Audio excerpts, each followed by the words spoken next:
thème du jour, le jeu dangereux qui ouvre la porte aux démons.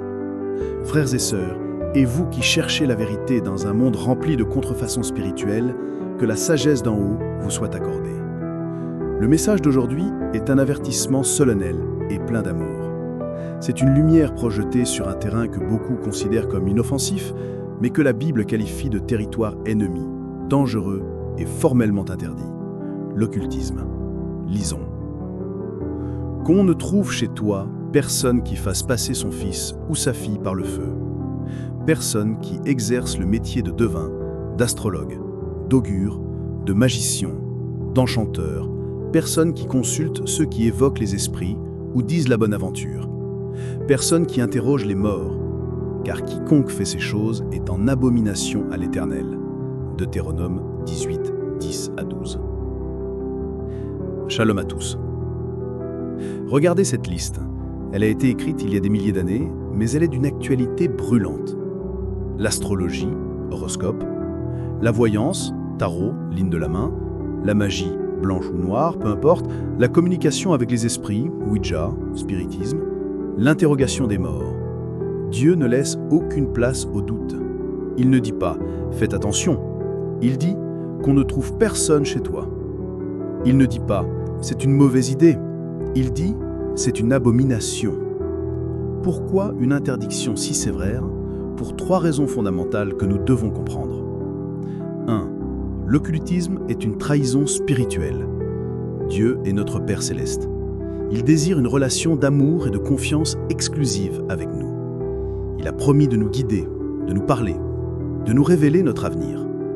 Aller consulter un astrologue pour connaître son futur ou un médium pour parler à un défunt, c'est comme une épouse qui irait chercher conseil et réconfort dans les bras d'un autre homme. C'est un acte d'infidélité spirituelle.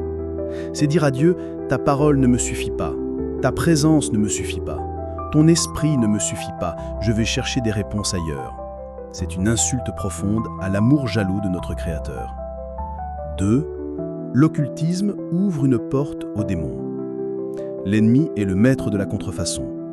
Dieu a des prophètes, Satan a des devins. Dieu donne des dons de l'esprit, Satan donne des pouvoirs occultes.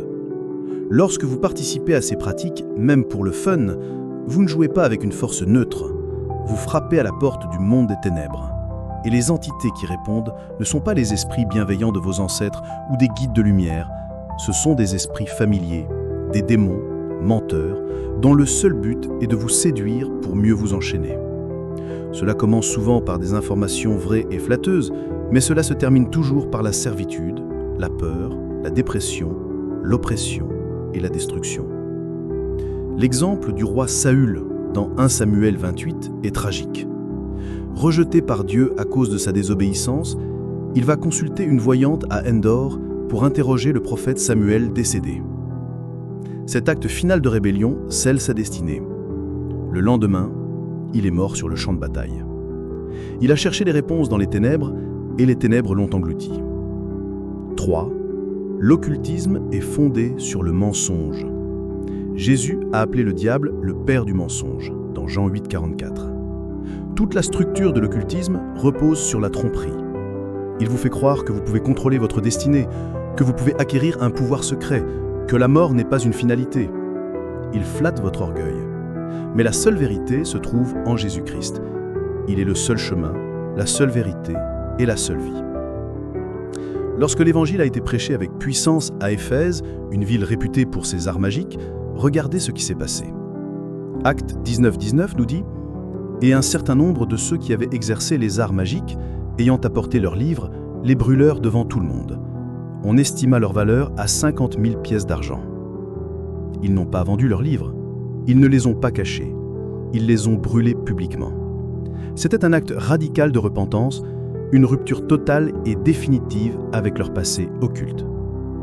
Peut-être qu'en m'écoutant, la Saint-Esprit met le doigt sur quelque chose dans votre vie, un jeu de tarot que vous gardez, une consultation de voyant que vous avez faite, votre lecture quotidienne de l'horoscope. Peut-être avez-vous participé à une séance de spiritisme par curiosité. Aujourd'hui est votre jour de libération. La Bible dit que si nous confessons nos péchés, Dieu est fidèle et juste pour nous pardonner et nous purifier. Il est temps de fermer la porte que vous avez ouverte. Prions. Père céleste, au nom de Jésus, je viens devant toi et je reconnais que j'ai péché contre toi en participant à nommer la pratique occulte à laquelle vous avez participé. Je reconnais que c'est une abomination à tes yeux et je m'en repens de tout mon cœur. Je renonce à Satan et à toutes ses œuvres. Je renonce à toute alliance, consciente ou inconsciente, que j'ai pu faire avec le monde des ténèbres. Je te demande pardon, Seigneur Jésus, et je demande que ton sang précieux me lave et me purifie de toute souillure. Ferme, s'il te plaît, toute porte que j'ai ouverte aux démons. Je déclare aujourd'hui que tu es mon seul Seigneur, ma seule source de sagesse, de guidance et de puissance. Je choisis de ne consulter que toi, au nom puissant de Jésus. Amen. Écris, Jésus est ma seule lumière pour sceller ta repentance. Partage cette vidéo, elle pourrait sauver quelqu'un d'un grand danger. Abonne-toi pour être renseigné dans la vérité de la parole de Dieu.